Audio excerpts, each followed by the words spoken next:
नमस्कार। कितना बदल गया है राम, समय सभी को बदल देता है। समय रुकेगा नहीं, ये अपनी गति से चलता जाएगा। हमारा राम कितना बदल गया है। राम से अभिप्राय अरुण गोविल साहब का है। अरुण गोविल जी के बारे में मैं बताऊंगा तब और अब, तब कैसे थे और आज अब कैसे हो गए हैं। एक ऐसा व्यक्ति जो एक शहर से निकलकर जाता है मुंबई में धंधा व्यवसाय करने। अपने माता पिता की 8 संतानों में एक अरुण गोविल भी थे जो मुंबई निकले।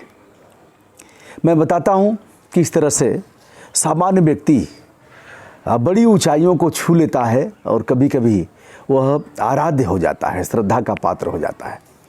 अरुण गोविल जाते हैं मुंबई माया नगरी में।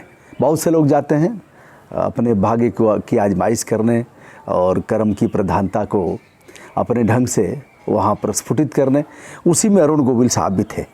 हम उस सीरियल पर आपको ले चलते हैं जो 25 जनवरी 87 में पहला प्रसारण शुरू हुआ रामायण का। रामानंद सागर ने जिसे बनाया था, जिसमें पात्र के रूप में, राम के पात्र के रूप में उन्होंने पहले तो कहा अरुण गोविल को कि लक्ष्मण का रोल आप करोगे। बाद में उन्होंने कहा कि तुम्हारे जैसा राम नहीं मिलेगा।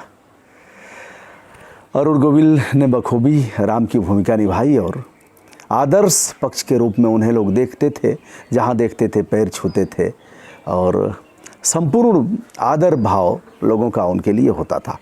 अब अरुण गोविल जो शुरू हुआ 31 जुलाई 88 में समाप्त हुआ है प्रसारण। बाद में लॉकडाउन के समय फिर से शुरू हुआ है, इसलिए यह टॉपिक काफ़ी चर्चित है और सभी एक बार फिर से जानना चाहते हैं सीता के बारे में, राम के बारे में, लक्ष्मण के बारे में।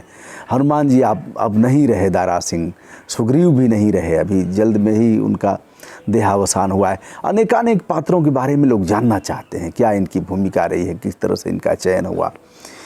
अभी विभीषण के बारे में किसी ने लिखा था सोशल साइट पर कि विभीषण और मेघनाथ में आप किसे पसंद करेंगे, किस पाले में रहना पसंद करेंगे।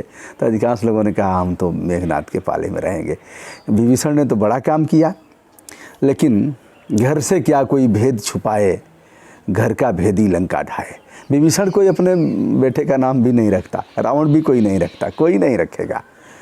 और मेघनाथ भी किसी का नाम नहीं है, ऐसे लोग बोलते भले ही हैं, लेकिन नारद भी कम नाम है। नारद, हालांकि नारद सबसे बड़े पत्रकार थे, सूचना तंत्र इनका बहुत बड़ा था, नारद नाम रखा भी जाता है, लेकिन फिर भी लोग कहते हैं रे क्या भैया नारद हो गल हुआ, तुम नारद की भूमिका में आगल हुआ।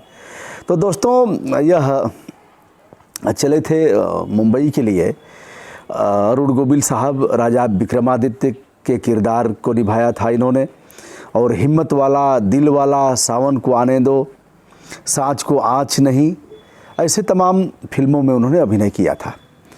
जब रामायण का सीरियल आया तो यह काफ़ी लोकप्रिय हो गए थे और इन्हें लोग परमात्मा के रूप में देखना शुरू कर दिए थे।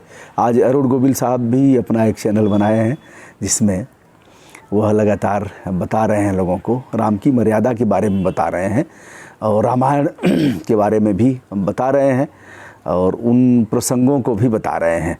आपने यह भी देखा होगा कि अरुण गोविल बैठ करके अपने परिवार के साथ रामायण का सीरियल देख रहे हैं। बड़े विनम्र हैं, हमने भी उनको लगातार कई बार मैसेज किया है। तो दोस्तों, यह रहा अपनी आचरण की सभ्यता और प्रकृति कब किसको कहाँ पहुँचा देगी यह कहा नहीं जा सकता। अगर मैं विषयांतर नहीं हो रहा हूँ तो एक डब्बू अंकल हैं जिन्होंने गोविंदा के उस गीत पर नृत्य किया था। अब देखिए, रातों रात चर्चित हो गए। आपके आ जाने से दिल बहलता है मेरा। आप कभी देखेंगे, देखे भी होंगे, मैं यह नहीं कह रहा हूँ कि मैं ही बता रहा हूँ कि। तो उस पर उन्होंने इतना झूम कर नृत्य किया कि बाद में सलमान खान के साथ उनका है और गोविंदा के साथ उनके कार्यक्रम हुए। इनके नृत्य पर ही लोग ताली बजा रहे हैं। तो यह है परमात्मा। अब डब्बू अंकल ने क्या कहा जब पूछा आज तक की एंकर ने, तो उन्होंने कहा कि मैं तो यह काम 3 दशक से कर रहा था, बहुत दिन से हम नाच रहे थे, लेकिन मुझे कोई गंभीरता से नहीं लेता था।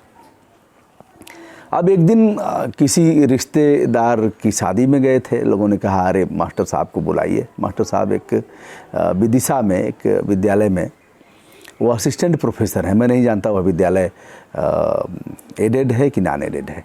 बहरहाल मास्टर साहब का पेट निकला हुआ है, बाल यहाँ झड़ गया है और मास्टर साहब चढ़ गए और उन्हें यह नहीं पता था कि हमारा वीडियो कौन बना रहा है। हम तन्मयता के साथ उन्होंने उस जुनून के साथ ऐसा नृत्य किया और पता नहीं किसने वीडियो बनाया, उन्हें नहीं पता। ऐसा वायरल हुआ कि कहाँ से कहाँ मास्टर साहब पहुँच गए। कई फिल्मों में पता लगा है कि उन्होंने साइन किया है, अब वह पर्दे पर भी दिखेंगे। तो यह है, मास्टर साहब से पूछा गया तो मास्टर साहब ने कहा मैं तो सो रहा था। देखिए पक्षियाँ आ गई हैं अमरूद पर, कुछ पर्यावरण का आनंद भी लेते रहिए, झेला नहीं रहा हूँ। कुछ इसके साथ प्यार बांटिए और कुछ नहीं तो गमले में ही कुछ फूल पौधे लगाइए, कुछ पत्तियाँ लगाइए और देखिए। हाँ, बहुत अच्छे। मैं जहाँ रहता हूँ वहाँ ये लोग आ भी जाते हैं, अथवा यह भी हो सकता है कि मैं वहीं जाता हूँ जहाँ ये लोग रहते होंगे, लेकिन मैं इनके जीवन जीने की जो शैली है उसमें मैं अतिक्रमण नहीं करता। देखिए, हाँ, बहुत अच्छा। किसकी आवाज़ है बताएंगे? यह बनमुर्गी लोग हैं जिनकी इधर से आवाज़ आ रही है और इधर से चेचा लोग हैं। चेचा बड़े वो होते हैं, सीधे साधे होते हैं, फंस जाते हैं बेचारे। इनको फंसाने वाले आते हैं इस तरह से, उसमें कुछ लाशा लगा देते हैं, फेविकोल जैसा नहीं कुछ और लगाते हैं और उसी में एक चारा लटका देते हैं डोरा के सहारे, धागा के सहारे, और उसमें जाते हैं, फंस जाते हैं बेचारे। हमने देखा है इसको, बचपन में हम लोग देखते थे जब फंसाने वाले आते थे। बाद में जब विवेक जागृत हुआ तो हम लोग उन्हें भगाने लगे, और भी विवेक जागृत हुआ तो ऐसे करने वालों को जेल भी भिजवाया। बहुलता में ऐसे लोगों को भिजवाया जो बाहुबली किस्म के थे, राइफल था, रिवाल्वर था, बंदूकें थी, उनको भी पकड़ करके कानून के हवाले किया गया। तो दोस्तों, लग रहा है कि हम विषयांतर हो रहे हैं। तो अरुण गोविल साहब इस तरह से उन्हें दैव रूप में लोग देखने लगे। और भी बताऊंगा ऐसे प्रसंग। देखिए हमारा दिमाग उधर ही जा रहा है। हमने इनके जीवन को ऐसा, इनके जीवन में ऐसी बाधा पहुंचाया, सब खत्म कर दिया। हमारे मिट्टी के मकान थे तो उनमें इनका आशियाना होता था। गौरैया उसमें टोड़ा था, निगस्ता था, धरन थी, बड़ेर था, थपुआ था, नरिया था, डोकी था, कहुआ था। तो गौरैया उसमें निवास करती थी। हमारे छान छप्पर थे, उसमें निवास करती थी। बड़ी झोपड़ी टाटी यह सब खत्म हो गया, हमने ख़त्म कर दिया। अब फिर क्या हुआ कि हमारे खपरेल के मिट्टी के मकान भी ख़त्म हो गए। उसके साथ ही इनके जो आशियाने थे उनको लगातार नष्ट किया। आशियाना क्या था? इनका गेस्ट हाउस था। देखिए, मैं अपने घर पर खूब आनंद ले रहा हूँ, खूब आनंद, जो असली मौज है उसको ले रहा हूँ। अभी रात को यह हमारा जो नीम है इस पर उल्लू आते हैं। एक दिन बनाया था लेकिन साफ नहीं आया। देखिए नीम के फूल, और यहाँ इनकी सुगंध भी आ रही है। और यह अमरूद हमारी भाभी जी ने इसे रोपित किया है। इसे आप देख रहे हैं, खूब फल लग रहे हैं, इसमें फूल भी हैं। और पक्षियों को कदाचित यदि आप देख पा रहे होंगे तो अच्छा है।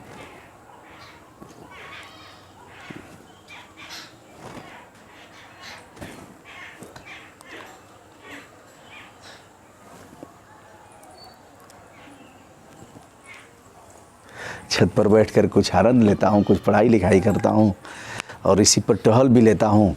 कुछ बाहर भी दरवाजे भी जाता हूँ। बाहर हमारे दरवाजे पर काफ़ी लोग मोहल्ले के आते हैं। इस समय सोशल डिस्टेंसिंग के कारण आना कम हुआ है। आ रहे हैं तो अलग अलग कुर्सियाँ उसका पालन करते हुए उनको दी जा रही हैं और वो लोग भी पालन करते हैं। हमारे दरवाजे पर थोड़ी जगह भी है, छाया भी है। और यह जीएस माने गाँव समाज जैसा है। यहाँ रोक टोक नहीं है। आपसी बेमनस्ता लोगों में बढ़ी है। लोगों ने हमारे ही गांव में नहीं है, अपने अलग अलग तमाम गांवों में आप देखेंगे लोगों ने चार दीवारी बनवा लिया है, गेट लगवा लिया है। तो किसी के घर से किसी का बहुत मतलब नहीं रहा। लोगों ने अपने को आपको संकुचित कर लिया है कि हम भीतर कैद रहेंगे। तो कैद रहो भैया, कैद तो कर दिया प्रकृति ने। लेकिन हमारे यहाँ कुछ ऐसा नहीं है, आगे होगा भी नहीं। सभी के लिए दरवाजे खुले हैं।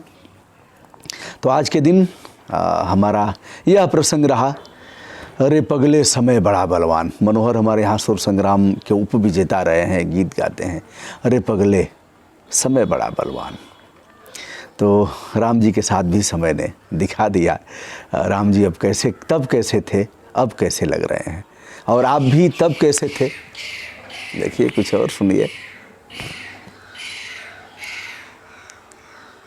आहा, जय हो जय हो जय हो। ऐसे ही आप लोग बने रहिए। लॉकडाउन के बाद हम लोग फिर वही काम करेंगे, समाप्त होगा तो फिर पेट्रोल डीजल का दहन, और फिर इनका जो स्वच्छंद जीवन है उसके साथ हम अतिक्रमण करेंगे। सुनते जाइए।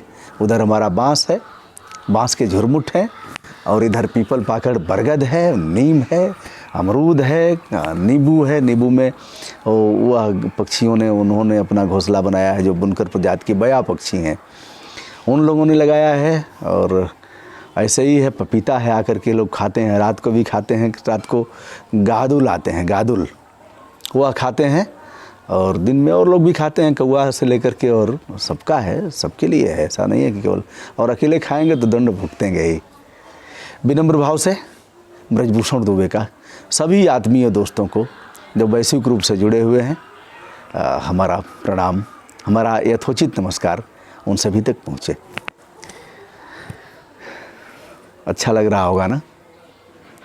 ऐसे ही छोटा मोटा बिरवा रोपिए, तुलसी के पौधे लगाइए, या खाली समय है, इसमें मिट्टी और कुछ गोबर की खाद लगा करके, गमला होगा आपके पास, टीना होगा, कुछ प्लास्टिक के, और परित्यक्त कुछ बाल्टियाँ होंगी। देखिए कुछ लोग और आ गए हैं, कुछ मेहमान, तरह तरह की 1 दर्जन प्रजातियाँ तो रोज़ नियमित आती हैं। बुलबुल उसमें, मैना है, तोता है, कोयल है, कौवा है, एक धनेश पक्षी आता है, बड़े बड़े डैने उसके हैं।